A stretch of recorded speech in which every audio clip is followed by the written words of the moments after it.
જે બગદાણામાં ગુનો દાખલ થયો છે એમાં પ્રાથમિક રીતે બગદાણા પોલીસ અને ત્યારબાદ કેએસ પટેલ પીઆઈ મહુવાએ તપાસ કરેલી હતી.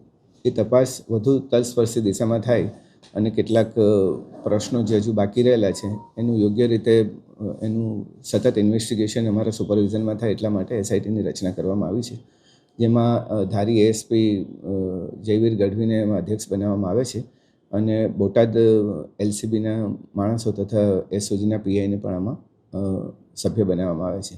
મારી ઓફિસમાંથી પણ સબ ઇન્સ્પેક્ટર જે છે તે પણ આના સભ્ય છે.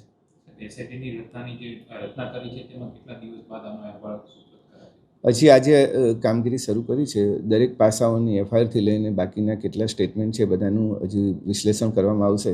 કેટલા પુરાવા પ્રાપ્ત થયા છે અને કયા પુરાવા હજુ લેવાના બાકી છે તેનું ટોટલ વિશ્લેષણ કરીને ચોક્કસપણે ઘટના કેવી રીતે ઘટી એનું બીજા સંયોગિક પુરાવા શું છે તમામ એકત્રિત કરવા માટે અત્યારે ટીમ કાર્યરત છે.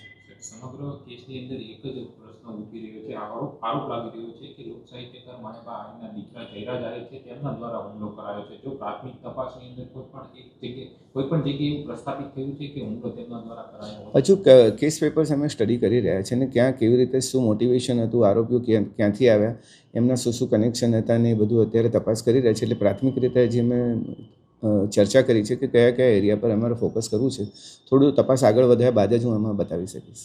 સર, મહુવા ડીવાયએસપી છે તેનો ચાર્જ લઈ લેવામાં આવ્યો છે, હવે કોણ તપાસ તેના સ્થાને રહેશે? એ વહીવટી સરળતા માટે કરવામાં આવ્યું છે, કેમ કે નવા ડીવાયએસપી બે નવા ડીવાયએસપી હાજર રહ્યા છે. મહુવા ડીવાયએસપી જ્યારે અંશુલ જૈન હતા એએસપી, એમની ટ્રાન્સફર બાદ હમણાં બે ડીવાયએસપીનું પોસ્ટિંગ થયું છે, એટલે તળાજા ડીવાયએસપીને ચાર્જ આપવામાં આવ્યો છે. સર, સરકારમાંથી આજે એસઆઈટીને લઈને કોઈ અગત્યની સૂચના આપવામાં આવી? એસઆઈટીની રચના અત્યારે અહીંયાથી થઈ છે. આઈજી ઓફિસે અમે નક્કી કરેલું હતું કે આની તલસ્પર્શી તપાસ થવી જોઈએ અને મારા લેવલ પર અમે નક્કી કર્યું છે કે હવે તપાસ મારા સુપરવિઝનમાં થાય. સર, ફરિયાદી છે નવનીત બાલદિયા, તેનું કહેવું છે કે જે બગદાણાનું એક ગેસ્ટ હાઉસ આવેલું છે ત્યાં પણ આરોપી લાંબો સમય સુધી રોકાયા હતા, તેના સીસીટીવી ફૂટેજ છે તે પણ ડિલીટ થઈ ગયા છે, પોલીસ સહકાર નથી આપતી તેવું કહીને. ના, હવે આવા પ્રશ્નો નહીં રહે. અમે તમામ તલસ્પર્શી બાબતોની તપાસ કરીશું.